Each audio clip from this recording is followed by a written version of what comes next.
माउसी को आसी माउसी को रोसे करछि चलू देखिबा तापर खाइबा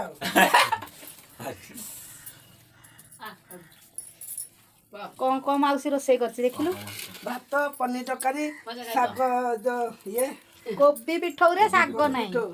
पनीर तरकारी बजे असे माउसी दे खाइदा पनीर तरकारी आ कौन है कोबी पिठाई